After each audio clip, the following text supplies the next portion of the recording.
बिस्मिल्लाहिर्रहमानिर्रहीम अन अबी हुरैरह रज़ियल्लाहु तआला अन्हु क़ाल क़ाल रसूलुल्लाह सल्लल्लाहु तआला अलैहि वसल्लम मन साम रमज़ान ईमानन वहतिसाबन गुफ़िर लहु मा तक़द्दम मिन ज़ंबिही। रवाहुल बुखारी।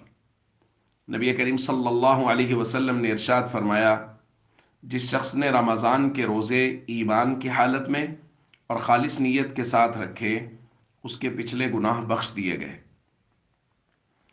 दोस्तों, रमज़ानुल मुबारक में अल्लाह रब्बुल इज़्ज़त की रहमत बंदों की तरफ बहुत ज़्यादा मुतवज्जे होती है।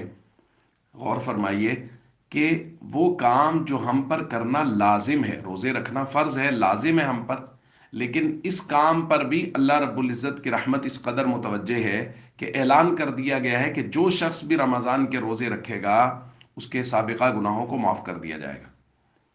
और एक मोमिन के लिए यही सबसे बड़ी खुशखबरी है कि उसके लिए किसी अमल पर यह ऐलान हो जाए कि ये अमल करने के बाद तुम्हारे सारे गुनाह बख्श दिए गए हैं। तो दोस्तों, रमज़ानुल मुबारक को पूरी अहमियत से गुजारें, इसके रोज़ों को पूरी अहमियत से रखें।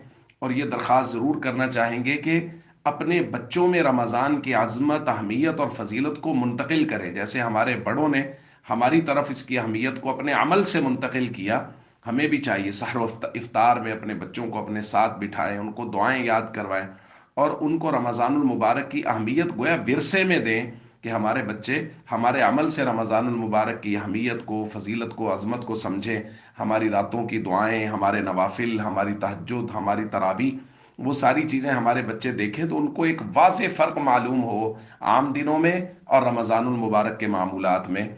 हम सबको चाहिए पूरी उम्मत को अपनी दुआओं में याद रखें।